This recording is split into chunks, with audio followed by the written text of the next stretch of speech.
In London, NATO leaders have gathered to mark the alliance's 70th anniversary. But instead of celebration, there were clashes today over military spending. Here's what happened in the one-on-one between U.S. President Donald Trump and Prime Minister Justin Trudeau. What are you at? What is your number? We are increasing significantly our defense spending from previous governments that cut it. Okay. Where are you now in terms of your number? 1/4. And continuing to move forward. They're getting there. They know it's important to do. The CBC's Evan Dyer joins us now from London. Hi, Evan. Nice to see you. Thanks for doing this. Tell us more about the face-to-face between the Prime Minister and President, particularly that exchange we just heard. Well, it was actually more of a Trump news conference than a real exchange, in the sense that Donald Trump spoke about 95% of the time. And actually, we just heard some joking off-mic comments between Prime Minister Trudeau, British Prime Minister Boris Johnson, Mark Rutte of the Netherlands was there, and also Emmanuel Macron of France. And both Macron and Trudeau, who were not aware that they were being recorded, were joking that they had been props in a Trump news conference that went on for about 40 minutes, 31 minutes to be precise in the case of Trudeau. And indeed, there was some talk of money. This is one of the issues, of course, that Canada knew it would have to defend itself on here. The U.S. has always been pressing other members for decades to contribute more, but that's become a really intense pressure campaign under Donald Trump. The threshold that NATO countries are supposed to aspire to is 2% of GDP on defense, and Canada falls significantly short of that. It's around between 1.3 and 1.4, depending on how you count it. So we expected to see some pressure. There was some pressure,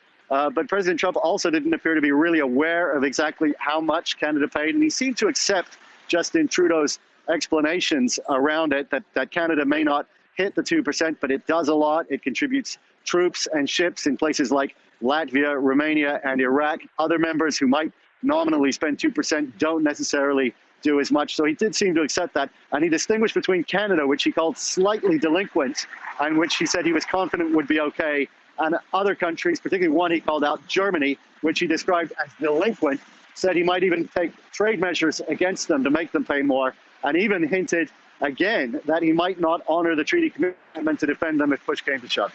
And as you mentioned, Evan, it seemed like Canada kind of escaped, or the Prime Minister kind of escaped the President's ire. But that doesn't necessarily mean, as you point to with the criticism where Europe is concerned, it's happy times at this summit, does it? Not at all. And in fact, we've seen a lot of insults in the run-up to the summit, and they've continued here.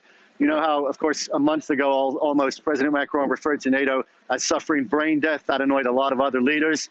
Turkey's President Erdogan, who's been questioned a great deal about some of his actions, such as buying Russian weapons, pushed back saying perhaps Macron was dead, and accusing France of supporting terrorists. That's a reference to the Kurdish YPG. Today, we saw President Macron push right back and directly accuse Turkey of working with ISIS, which is, of course, about as serious an allegation as you can make against a fellow NATO member. But speaking of ISIS, we saw also a very unusual exchange between Macron and Trump in a very testy bilateral meeting that occurred slightly before the Trudeau meeting, and again touched on the matter of ISIS. Let's look at that. Would you like some nice ISIS fighters? Let's be serious. The very large number of fighters you have on the ground are ISIS fighters coming from Syria, from Iraq, and the region. It is true that you have foreign fighters coming from Europe, but this is a tiny minority of the overall problem we have in the region. And I think number one priority, because it's not yet finished, is to get rid of ISIS and these terrorist groups. This is our number one priority. And it's not yet done. I'm sorry to say that. You still have fighters in this region, in Syria and now in Iraq, and more and more. And the whole destabilization of the region makes the situation more difficult to fix. This is why he's a great politician, because that was one of the greatest non-answers I've ever heard. So there you go. That gives you a kind of a flavor of the very tense and testy exchange that those two had. And of course, President Emmanuel Macron was once leading a sort of a one-man charm offensive to be Europe's bridge to Trump's America. Obviously, he's changed tack there and now feels very free to call him out quite openly. And he is one of the people pushing for a more European-centric, Eurocentric defense that could potentially one day emerge as a rival to NATO, but certainly very much the spokesman for the doubts that Europe has about NATO in the era of Trump, the doubts about the U.S. commitment to Article 5 the mutual defense clause that underpins this treaty. And those doubts have really undermined this conference and have left the alliance looking a lot more frayed than it has in years. All right, thanks for the update, Evan. Really appreciate it. The CBC's Evan Dyer for us in London. Since becoming president, Trump has upped the pressure on NATO allies to spend more on defense. Member countries have committed to meet a target of 2% of GDP by 2024, but those countries currently spend less than that, many of them, including Canada, as you can see on the chart there. Concerns over NATO's future also hang over this week's summit, especially after French President Emmanuel Macron called the organization brain dead last month. So, does NATO's fate hang in the balance? General Tom Lawson is a former Chief of Defense Staff of the Canadian Armed Forces. He joins us now via FaceTime. Hi, General Lawson. Nice to see you. Thanks for making time for us. A pleasure, Vashi. I want to start off with the question that the president directed towards the Prime Minister around defense spending and as it is a portion or as it relates to a portion of GDP. What is your take on the evolution, I guess, of the kinds of pressure applied to Canada to meet that 2% target? Well, I attended the gathering in Wales at which 2% was introduced as the goal. It was the UK hosting, of course, and the Americans agreeing that 2% would be a good figure for the 28 members at the time to aim for, now 29. I think, certainly Canada has been taking a bit of a peace dividend over the years, and therefore we were lagging somewhere just around 1%, maybe 1.1. So it was going to be tough. However, I think when Canada signed on back then, the idea was that the timeline not being nailed down would allow us and many other NATO nations some wiggle room. That has changed, of course, with the new American administration. Was there concern at the time from the administration in this country, from the government in this country, about meeting that 2% target? Yes, I think there was. I mean, to jump from 1%, just under 20 billion, to 2% at 40 billion, is debatably too much for a country of our relative security. And yet we are lagging, certainly a lot of the other nations in NATO. And I think the Americans, by bringing this on so quickly, sort of forgot the fact that although they have financed so much of NATO for many of its 70 years, they got something in return for that. They were given a leadership position, the undisputed leader amongst the partners in NATO, and that has changed around very quickly in a short period of time. Do you think, sir, that Canada should be aspiring to hit that 2% target? I think Canada should be aspiring to increase the defense budget. And I think there are various ways we can do that that will not only meet this kind of accounting need from NATO, but also some of the things that sit untended to right here in Canada. Of course, the Prime Minister has spoken about fighters, and that project, though it's grinding along slowly, is grinding along. But I think the North Warning System, together with our American friends of the South under NORAD, would be a very good place for us, for Canadian security to invest. And that, of course, would be added to the figure that right now is at 1.3 or easing towards 1.4%. Correct me if I'm wrong, but just reading between the lines there, you said it'd be good if we spent more, but you didn't exactly say that we should be hitting the 2%. Is that an accurate reflection of where you sit? Yeah, I think that is. I think it's a little trite it's fine as a goal to say 2%. However, you were talking about a Canadian GDP in a country that's enormously strong and very secure by comparison to many of our NATO neighbors.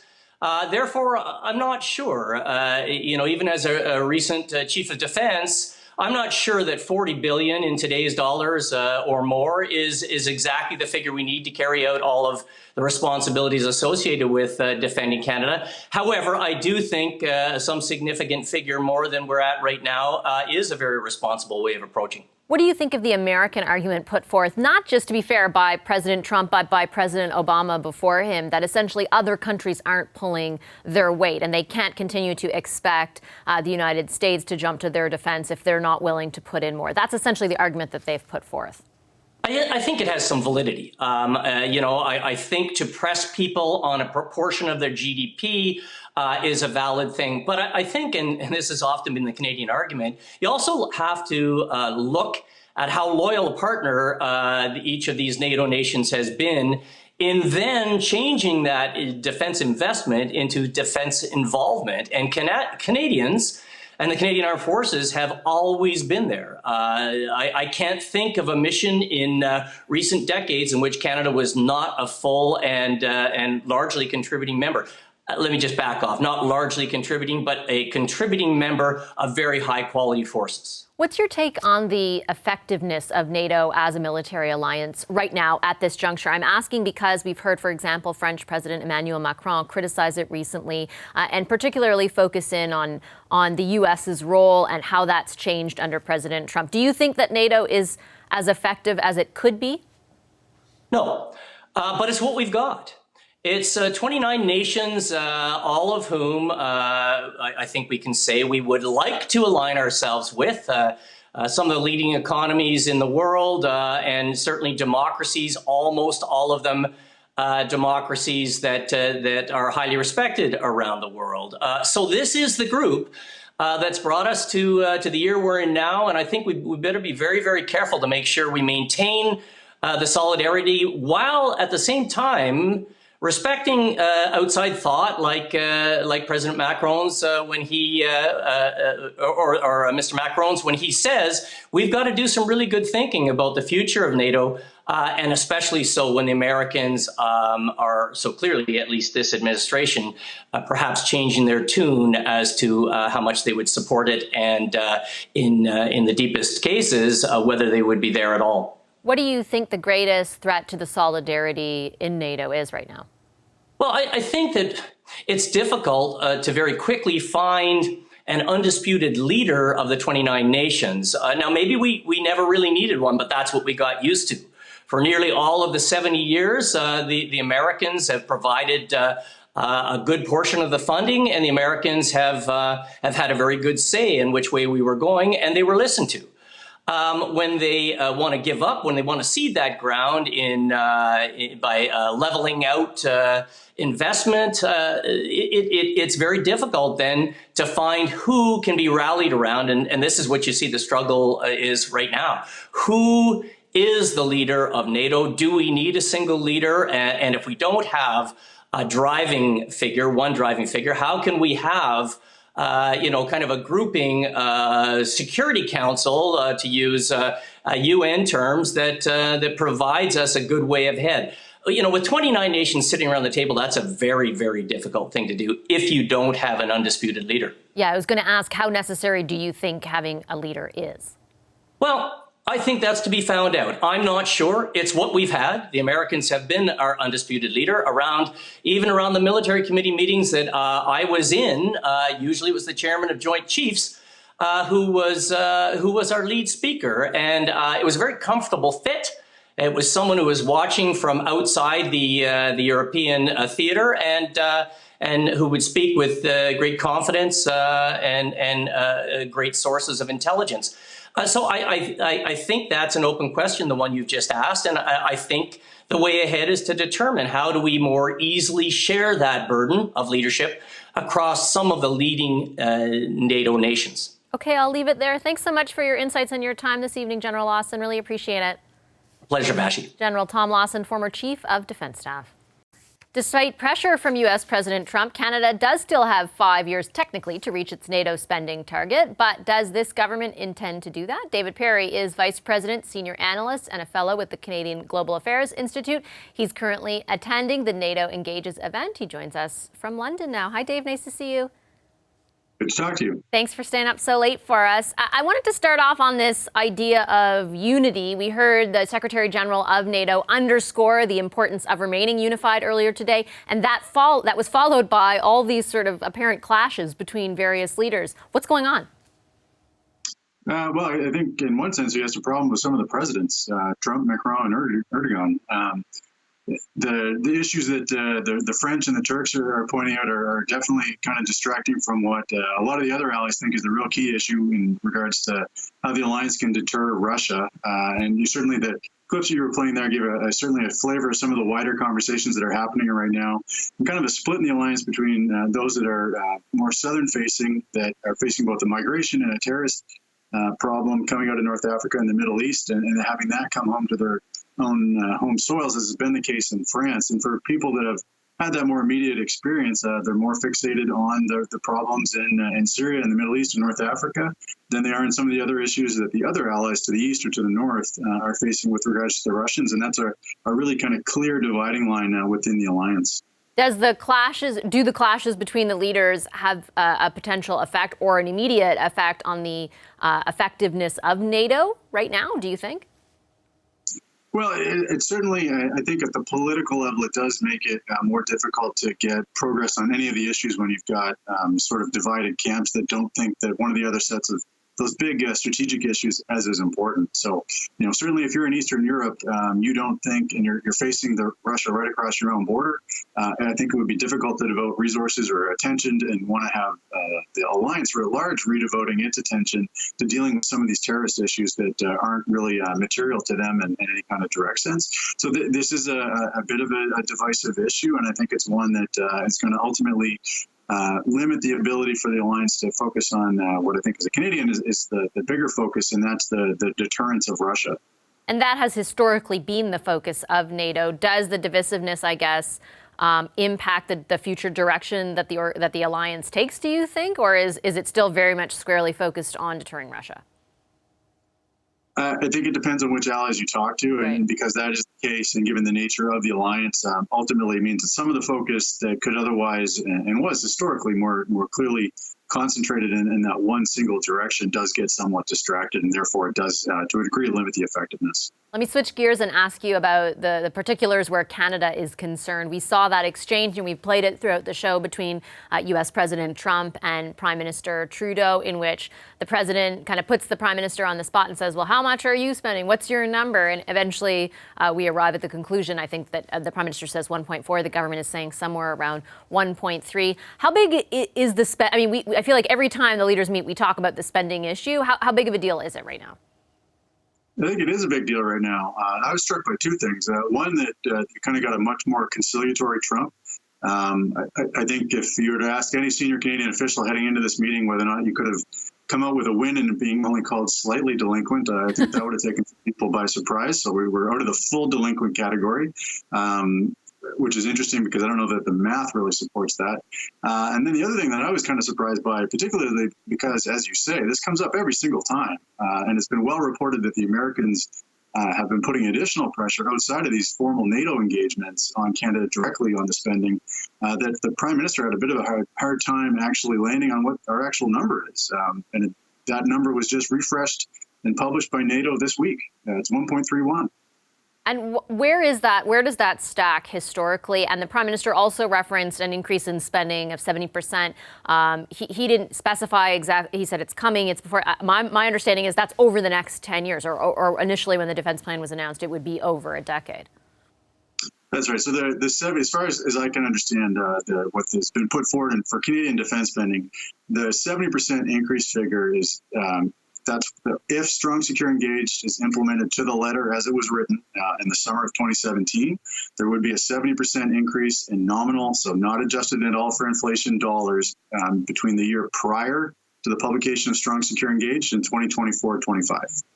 And so where that would situate Canada, the other aspect that Canada's dealt with, and we've seen over the last couple of months, we've done this, I guess, twice now in the last 2 or 3 years, as part of doing that defense policy and that defense policy review, the government re-examined what Canada counts and reports to NATO. So it's not just the defense budget that goes into your number, as Trump called it. It's also elements of other spending in the government of Canada. So some aspects of what the Coast Guard does, some aspects of what central agencies that hold other aspects of military and civilian composition, and other different constituent parts of partial budget lines get wrapped up in that bigger number. And when we did that over the last few years, we basically added about 0.2% of GDP to the number we're reporting over and above the actual increase that's happened in defense spending. What is the thinking behind the number, and not specific to Canada, but overall the agreement to reach 2% of GDP? Like, on the face of it, it sounds arbitrary for people like me who aren't as involved as you in the area of defense. But what is the thinking behind the number? Oh, it is absolutely arbitrary in one sense, because it's a very simplistic and clear means of making that measurement that's supposed to help wash out some of the impacts of the fact that you've got alliance members that have hugely different national economies, and it's therefore not fair or equitable in any way to expect countries with tiny economies to be able to contribute the same as big ones. And it's supposed to wash out the impact of that relative comparison and also provide you with a way of effectively accounting for a degree of inflation over time. I think 2% was taken, one, because it's a round number, and also one that sort of situated well with what seemed realistic compared to historical expenditure rates. Because you go back to the Cold War, the vast majority of allies were actually above that. It's only been since the end of the Cold War that we came down from there. So if you look back historically, Canada's spending well under the limit that we did if you average back out to the 40s. All right, I have to leave it there. I'm out of time. Thanks for making time for us tonight. Appreciate you, as I said, staying up late. Thanks, Dave. Great to talk to you. David Perry of the Canadian Global Affairs Institute. Hi, I'm Vashi Capellos, host of Power in Politics. See more of our show by subscribing to the CBC News channel or click the link for another video.